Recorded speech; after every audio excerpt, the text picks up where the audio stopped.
What'd you think of Jim Ross's sit down with Andre Oleomargarine? Andrade El Idolo, I believe. Whatever. I thought, well, first of all, let me just say a positive. Jim Ross is the right guy to do these kind of segments. I didn't like the way it was filmed. He started getting me a little bit at the end, but he's a little too theatrical in the way he speaks. And it really made me start thinking during this, how come no one could just speak natural? Like, there's a way to do this sit down and just have someone speak where they're heelish, but they're talking in a natural way that you feel like they're a human being.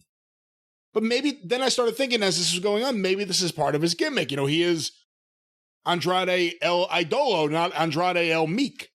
So maybe, you know, that's part of his thing that he thinks he's this big thing, but felt a little unnatural to me. But with that said, I thought it was all right. They saw the Jim Ross and Mick Foley sit down that Vince McMahon loved and fell in love with Mick over and said, and first coined his phrase, "That's good shit, pal," on the A&E documentary, and decided, well, we've got Jim Ross. We'll just have him sit down with somebody else and make a star out of them too. The problem with that was that you had Jim Ross and Mick Foley together, and really most of it was Mick, as JR will tell you. Nobody wrote that shit. They had ideas, and they sat and talked to each other for a minute, and they shot stuff. And Mick went off, and JR followed him, and it was magic. That doesn't mean that it's going to be magic for anybody, especially a guy you need subtitles for when he's speaking English. Think about this. When's the last time in the history of wrestling, even Argentina Rocca could do promos you could understand? When is the last time in the history of wrestling in the United States of America that a guy became a top star and a main event money-drawing ball player when you needed subtitles when he was speaking English? I don't have an answer for you there. That's because it's never happened. And I don't expect that string to be broken here.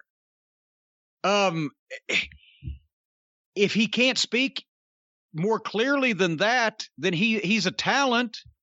People are into him. He's come from the WWE. Give him Alex. Not Vicky Guerrero.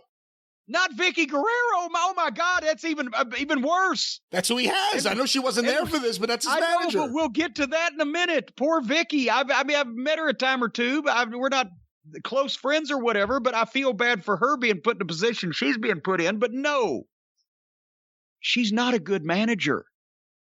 She's a manager because they had her as a manager in the WWE when they gave her a spot after Eddie passed away. She can't bump. She can't interfere. She does the excuse me. That gets some heat. But it's not like Vicky Guerrero, and this is not knocking. She never meant to get in the wrestling business. She was Eddie's wife. They asked her to be in the business. She had no prep or experience, and she's not going to go down in history as a great manager or a great wrestling promo. That doesn't mean she's a bad person. But you're going to bring in a top star and an ex-WWE guy and remake them. And the reason why you give him Vicky Guerrero as a manager is because they're both Hispanic, because that's the only one. Give me another one. I'm listening. I'm waiting. They could have given him Alex, who has proven that he's a fucking great heel and can get heat and has the ability to be the manager / translator / whatever. And maybe you'd have something with this guy, but this guy don't need to be speaking, and Vicky Guerrero don't need to be speaking for him. And old Andre Oleomargarine said nothing that was either interesting or important here. It was just a segment. They didn't recreate Jim Ross and Mankind's sit down, and now we know that this guy's going to be, because who else does Vicky Guerrero manage? Nyla Rose. When's the last time she even wrestled on this show, much less didn't get beat like a drum by every girl that's half her size in the company? So Vicky Guerrero manages the world's largest female jobber. And now she got this guy who's supposed to be a top guy. Did you see Adam Page out there with all 7 members of the Dork Order? Unfortunately. doing another backstage interview where they're all happy and going to drink some beer and go get ice cream or whatever. Paige is wrestling Powerhouse Hobbs next week on the program, and we got that out, and he spent all of his time talking up the jobbers in this group of dropouts from Ringling Brothers Clown College. Did you know, by the way, Paige, they started out with his booking. Well, first he was the cowboy that did cool cowboy shit. What happened to cowboy shit? The people were chanting that when there were people. And they can say shit. They prove it every week. Cowboy shit that might have been kind of cool, that went away, and then he became a morose, sullen, unreliable drunk.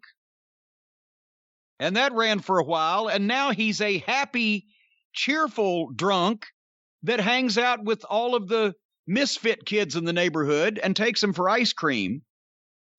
But, you know, Paige, by the way, did you know, Brian, he went to Alcoholics Anonymous? He did do that. He went to Alcoholics Anonymous. He still drinks. He just used a different name now. But anyways, and that's what this was. So, wasted him. Look at how many people they've cooled off amongst the young talent in the company. And they may be falsely thinking, oh, we have endless time. They're young. MJF, Adam Page, like one after another of these young guys, Jungle Boy.